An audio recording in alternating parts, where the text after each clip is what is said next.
कोई गुनाह कोई बदी नहीं छड़ी, असा कोई शय कदी नहीं छड़ी। असा कलमा पढ़ के छड़ छड़िया पर साडी बां नबी नहीं छड़ी।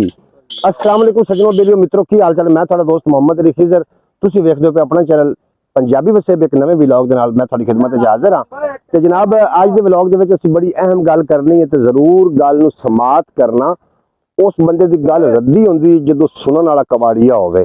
ते जनाब मेरी गल रद्दी ना करना, वरना कबाड़ियां दी लिस्ट लिखे जाओगे। अल्लाह बंदे ते अजाब क्यों भेजदा है, इस ते अज गलबात करनी है। तो गलबात में एंड तक सुनना, थोड़ा जिहा सोशल मीडिया के हवाले नाल भी गलबात करनी है। एक डॉक्टर है जनाब, डॉक्टर दे कोल ने एक अंग्रेज औरत आई, अंग्रेज सफीर औरत आके डॉक्टर नूं आखण लगी कि डॉक्टर साहब मेरा कुत्ता है जिहड़ा कि नाफरमान हो गया, वफादारी नहीं करता और मैं बुलावां तो मेरे कोल भी नहीं आउंदा, उहदा कोई इलाज कर दिओ। वो डॉक्टर आखे तुसीं मेरे कोल लै आओ, मैं उहदा इलाज करदा। कुत्ते नूं डॉक्टर को लिजाया गया।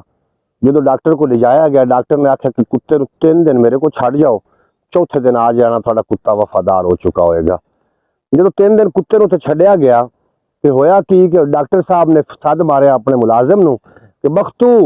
उन्हें आख्या जी डॉक्टर साहब, आखे कुत्ते नूं लै जा जाके ढोरां वाले ना उत्थे बंद दे ढारी दे विच, और हर इनू 10 मिनट बाद 15 मिनट बाद 3 लित्तर मारने दे मूँह दे उत्ते तक पानी रख देना। उन्हें आख्या ठीक है जी, उन्हें ड्यूटी शुरू कर दी। 3 दिन हर 10 मिनट बाद 15 मिनट बाद अद्धे घंटे बाद कुत्ते नूं जनाब लित्तर लगते रहे। कुत्ता तो बड़ा अक गया। जो 3 दिन गुजरे तो मशीर वापस आई, उन्हें आके डॉक्टर को पूछा डॉक्टर साहब मेरा कुत्ता जिहड़ा है वो कोई वफादार होया कि ना। उतनी देर रही। डॉक्टर साहब आख्या बख्तू कुत्ते की रस्सी खोल। बख्तू ने कुत्ते की रस्सी खोली, कुत्ता बजदा होया मैडम की झोली दे विच। जो मैडम की झोली च आके बैठा तो उस टाइम मैडम पूछण लगे कि डॉक्टर साहब आखिरकार इस कुत्ते नूं हा कि ये मेरा वफादार क्यों नहीं आ, हुण तो फटोफट मेरी झोली च आ गया। तो डॉक्टर ने उन्हें बड़ी सोहनी गल की। उस आखे बर्गर खांदा, शवारमे खांदा, बर्गर ते पीजे खांदा और एसी वाला कमरा इनू मिलदा, ये खुद नूं मालिक समझ बैठा। जनाब जिहड़े बंदे खुद नूं मालिक समझ बैठे होंदे ने उहदे नाल फिर यही हालात हुंदा, लित्तर उन्हां दा इंतजार कर रहे होंदे ने। मालिक वही है जिहड़ा हकीकी साडा मालिक है। बाकी सोशल मीडिया की जिहड़ी दुनिया है ना, एक दिखावा है, ओरिजिनल थानू कुछ भी नहीं कोई विखाइंदा। हुंदे अंदर विच होर ने, सोशल मीडिया ते आके कुछ होर विखा रहे होंदे ने। एक गिद्दड़ जनाब ना, गिद्दड़ जिहड़ा है वो जंगल जा रहा है तो उन्हें की वेख्या कि एक शेर जिहड़ा शराब पी रहा है। उन्हें की वेख्या एक हाथी है वो जनाब सूटे ला रहा है पाउडर दे। उन्हें की वेख्या कि जनाब एक बांदर है जिहड़ा चरस वाली सिगरेट भोर के बैठा है।